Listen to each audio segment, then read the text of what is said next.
हम सभी को फास्ट इंटरनेट चाहिए, जल्दी से हर चीज़ डाउनलोड हो जाए, जो भी स्ट्रीमिंग है वो हम ज़्यादा से ज़्यादा अच्छी क्वालिटी में देख पाएँ। तो इसके लिए 5G की ओर दुनिया बढ़ रही है, क्योंकि मोबाइल में तो भैया वायरलेस कनेक्शन ही चाहिए। पीसी के लिए तो चलो फाइबर ऑप्टिकल का भी यूज़ किया जा सकता है, लेकिन यहाँ पर जब हम 5G को यूज़ करेंगे तो हमारी जो वेदर फोरकास्टिंग की रिपोर्ट होगी वो सभी अब थोड़ी सी इनएक्यूरेट होने वाली है, क्योंकि साइंटिस्ट का मानना है कि वेदर फोरकास्ट डिपार्टमेंट करीबन 23.8 गीगाहर्ट्ज का बैंड यूज़ किया करता है और 5G में यूज़ होगा करीबन 24 गीगाहर्ट्ज बैंड, जिसकी वजह से जब इन दोनों का क्लैश होगा तो यहाँ पर वेदर फोरकास्टिंग डिपार्टमेंट को थोड़ी सी दिक्कत आएगी प्रिडिक्ट करने में वेदर को। तो यहाँ पर उनकी जो एक्यूरेसी है ये करीबन 30% तक गलत साबित हो सकती है। मतलब जो भी वो चीज़ बताएंगे वहाँ पर ये चांसेस हो सकता है कि 30% शायद ये सही ना निकले। और फिलहाल के लिए हमें तो दिक्कत लेनी चाहिए, क्योंकि यहाँ पर जब बताते हैं कि आज बारिश होगी तो इतनी कड़क धूप निकल रही होती है, और जब बोलते हैं कि धूप निकल रही होगी तो यहाँ पर ओले बरस रहे होते हैं। फिलहाल के लिए welcome to amazing random fact. मेरा नाम है भारत शर्मा, आप देख रहे हो देखो इसको। आशा करता हूँ आज का दिन आपको बहुत अच्छा बीत रहा होगा।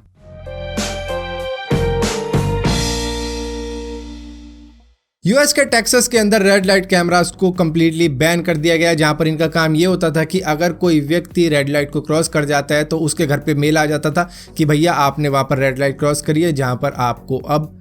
चालान भरना पड़ेगा। तो यहाँ पर लोगों का यही कहना था कि यहाँ पर ये गवर्नमेंट ने एक स्कीम चला रखी है जहाँ पर रेड लाइट को काफ़ी देर तक रेड रखा जाता है, जबकि रोड कम्प्लीटली खाली पड़े हैं फिर भी इसको रेड रखा जाता है, जिसकी वजह से लोगों को मजबूरन उसको क्रॉस करना पड़ता है जब ये रेड लाइट कैमरा उनको पकड़ लेते हैं और उसके बाद में उनके घर में चालान का मेल आ जाता है। तो यहाँ पर गवर्नमेंट इससे करीबन 22 से 28 मिलियन यूएस डॉलर की कमाई कर लेती थी, लेकिन कोर्ट ने इसको कम्प्लीटली बैन कर दिया गया है, क्योंकि लोगों का मानना तो यही था कि गवर्नमेंट की एक स्कीम है, लेकिन अब गवर्नमेंट कहती है कि हमारी इतनी कमाई जा चुकी है इस फैसले की वजह से। आपने पुराने ज़माने की इमारतें तो ज़रूर देखी होंगी जहाँ पर बहुत बड़े बड़े पत्थरों का यूज़ करके उनको बनाया जाता था, और सोचने वाली यही बात होती थी कि इतने पुराने ज़माने में वो किस तरीके से क्या मशीन यूज़ किया करते थे कि वो पत्थर उठा के उस जगह पर रख दिया करते थे, क्योंकि पत्थर इतने भारी हुआ करते थे। तो यहाँ पर मैटर डिज़ाइन स्टूडियो ने करके दिखाया है कि किस तरीके से भारी भरकम पत्थरों को वो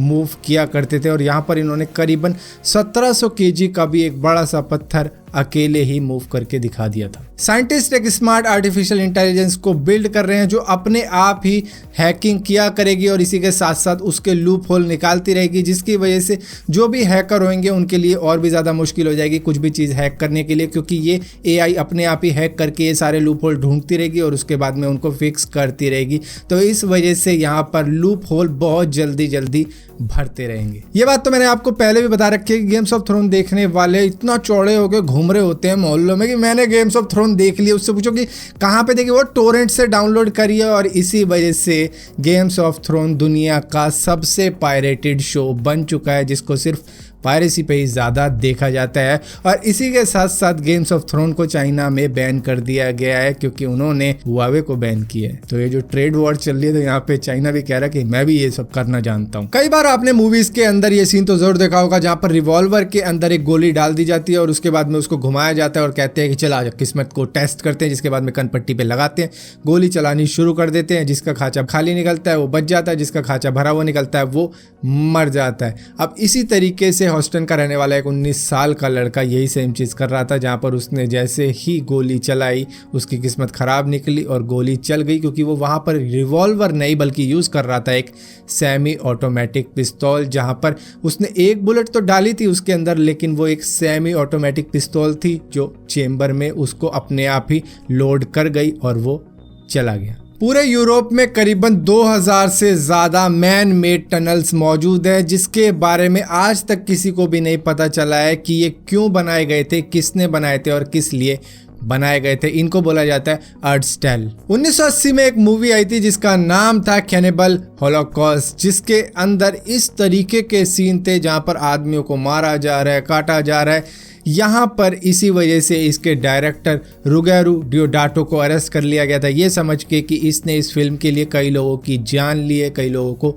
मार दिया है, जहां पर इसने फिर दिखाया था कोर्ट के अंदर ही कि किस तरीके के स्पेशल इफेक्ट हमने यूज किए थे, जिसकी वजह से आपको ऐसा लग रहा है कि हमने आदमी को मारा है, लेकिन मारा नहीं था, बल्कि ये खड़े वो सारे एक्टर। वॉरेन बफेट अमेरिका के एक बहुत बड़े बिजनेसमैन है और इसी के साथ साथ बिल गेट्स को कौन नहीं जानता है। ये दोनों ही एक बार हांगकांग घूमने गए थे, जहां पर ये मैकडोनल्ड शॉप में गए थे और उस वक्त में भी ये अमीर हुआ करते थे, लेकिन जब बिल देने की बारी आई तो इन्होंने अपनी जेब से निकाल लिया कूपन कोड, डिस्काउंट देवे। तो भैया ये इतने अमीर लोग कंजूसी कर रहे हैं तो हमें भी करनी चाहिए। हांगकांग के एक गैंगस्टर ने एशिया के one of the biggest business tycoon के लड़के को किडनैप कर लिया था, जिसके बाद में करीबन 130 मिलियन US डॉलर की फिरौती इनसे मांगी थी और ये फिरौती इसको मिल भी गई थी, जिसके बाद में इसने उनका लड़का उनको वापस कर दिया था। जिसके कुछ दिनों बाद में ये उन्हीं को फ़ोन करके पूछता है कि इन पैसों को इन्वेस्ट कैसे करना है। मैं उसकी जगह नहीं था, मैं कहता ला मेरी कंपनी में ही वापस इन्वेस्ट कर। सो फिलहाल के लिए अमेजिंग रैंडम फैक्ट्स की इस वीडियो में इतना ही था। अगर ये वीडियो आपको पसंद आती हो तो इस वीडियो को लाइक जरूर करना, शेयर जरूर करना और इसी के साथ साथ इसी टाइप की और भी वीडियो देखने के लिए इस चैनल को सब्सक्राइब जरूर करना और सब्सक्राइब किया तो बेल का आइकॉन जरूर दबाना, वरना आपको मालूम भी नहीं चलेगा कि मैंने कोई वीडियो डाली भी है।